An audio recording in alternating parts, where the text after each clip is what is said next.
Throw Gang, we are joined by the flagship Pharaoh, the department Don Dada, the Sunset Sultan. Your BM got VD, he runs the BLVD. Must get his flex on and X on how he's moving this gas. Not cartel, but he got the H jumping. His brand buy makes the brands fly. His special sauce got you chatty patties beefing with Big Mac. Buying for him, he got Lorenzo in the Benzo. Doesn't sell pearl necklaces, but he got the racks drippy. Oh, you're not fucking with H.Lorenzo? How about you H.Lorenzo zoom in on these nuts?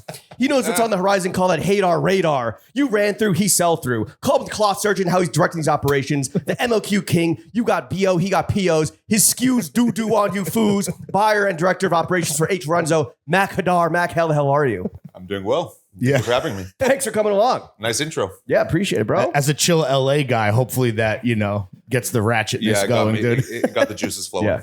Make sure you hold the mic up there. There we go. Mac, thank you for joining us after you were at some fucking crazy dinner last night. Yeah, I went to this. We are on a kind of pop-up dinner. It was like the opening night. Are you a food guy? I am. Okay. What else is on the New York checklist? I'm going to Carbone tonight. Yeah.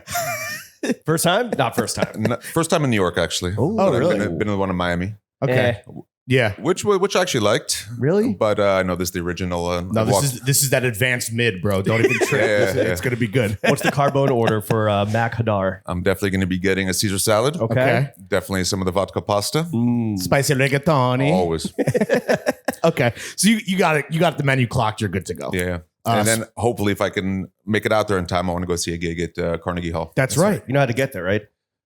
I think so. Yeah, you take the Q train. Yeah. I don't. Are you taking the subway when you're in town? No way. No, I'm at Uber. Right. My fiance's 7 months pregnant. So Oh, Congrats on the sex. mazel, dude. thank you so much. Yeah. You ready to be a dad? Very much. You got some swaggy baby fits picked out? We actually picked a few. I actually went to a crazy rock and roll store this morning. Okay. And we found these like very kind of onesie like baby clothes with like skulls on it and like Okay, rock on, dude. which would be kind of Can great. babies wear leather? Not yet. I guess it's skin, right? It's kinda like the most natural. First baby in chrome heart. Yeah. Max, speaking of gear, the first thing I want to do is a little fit check. You came through today murdered out. Yeah. But why don't you break down everything that you wore to the only podcast that matters for us? I'm wearing something very simple. I found these oversized cargos that I bought in Japan many years ago. Nice. You know the brand? I don't know the brand. Great fit. I'm rocking one of my favorite brands for basics, a brand called Eitan. It's a Japanese designer. Nice. Yes, they make huge shorts. Huge shorts. Huge tees too. Everything is mega oversized, Yeah. but it's a brand that I also found in Japan when I was just walking through. And I love good basics. Right. I love to wear like just a good uniform. And I went through the space, and it's always hard to find a really good t-shirt. As a buyer, when you travel, is that kind of like the lens you're, viewing the world through? Just like what are some good brands that maybe aren't readily available in the US that I can bring to H.Lorenzo? Sure. I always love to travel, different parts of the world, a lot in Asia, a lot in Japan, a lot in Korea, and just kind of discover talents that maybe don't have the bandwidth to make it into like the... Then you can write it off as a business experience. Sure, Yeah, I get it. How's the Korean landscape looking like these days? Really good. Yeah. Sure. A lot of very interesting designers, a lot of soul. Conceptual, right? Very much. Yeah. A lot of tech wear, but they love fashion over there. Does Eitan, I was cruising through H.Lorenzo. I'm in the market for some shorts. I don't know if you can help me out or not, but seeing that you are the buyer, director of operations of a great store out in LA. Is Eitan, do they do the pleated mesh pinstripe basketball shorts? No, That's a different brand. that's a different brand. What brand is that? I don't know. Okay. Well, it's fucking big. Okay, range. that was a test and he failed. I was originally going to think you were talking about Home Plissé, but I don't think they do anything. Well, there's any all mesh. They're pleated. The whole thing is pleated. Yeah. You're talking about like a pleated short. Yeah, in the front. This those I is don't- namesake. Oh, Okay. namesake. Yeah, Yeah, pleated basketball short. That is insane. I'm We, looking at them right now. Those are what inseam is that? yeah, we stock that 15 brand. inches? Their bottoms are always mega exaggerated, mega oversized. Yeah. Okay. It's a brand that basically they're actually from Taiwan. Okay. I actually went to go Free visit the them. boys when I was in Taipei a couple years ago, but super fashionable. How It's many like pleats is that? asymmetrical pleats. Yeah, I'm looking they're at like 3.5, maybe. Yeah, I don't know. Yeah, that's some conceptual shit right there. What about the kicks today, Mac? What did you wear? on I'm the feet? wearing the Bodhi Nikes, Okay. Ooh. Socks. Uniqlo. Uniqlo. Oh, basic man at heart. Yeah. What about the panties? Panties, no panties. Really? Really? You're free balling in the Knoll chairs. I'm free balling in all chairs. All right.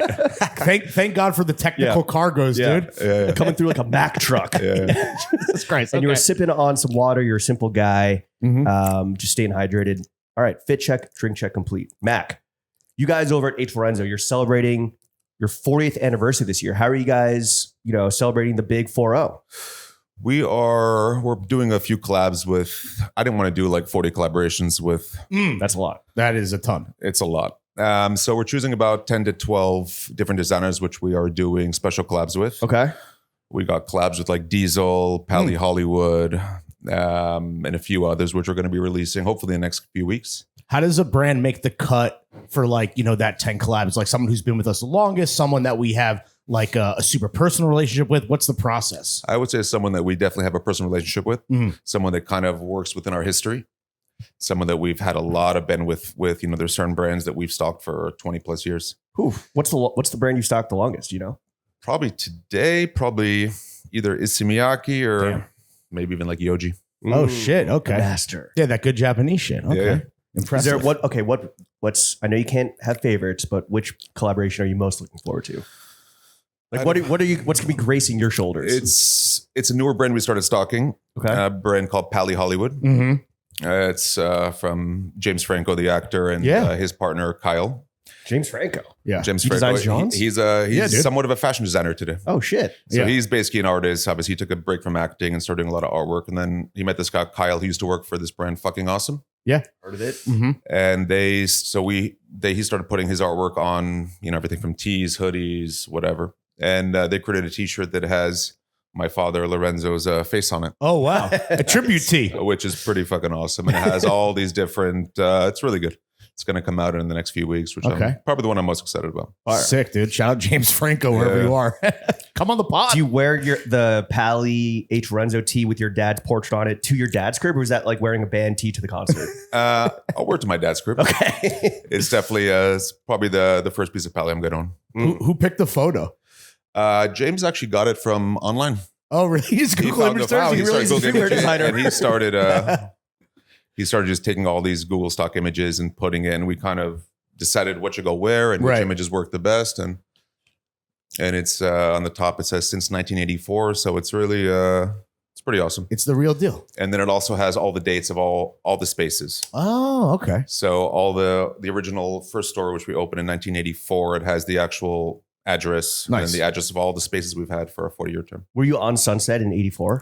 We were. Not exactly where we were. We were about 2 blocks over. How many pounds of drugs do you think were consumed in your store in the 80s? Very much.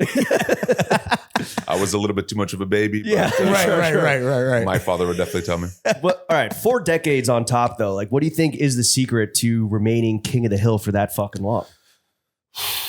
I think it's really about having a real distinct point of view and really thinking of your business for the long term. Okay. And really, housing very special designers and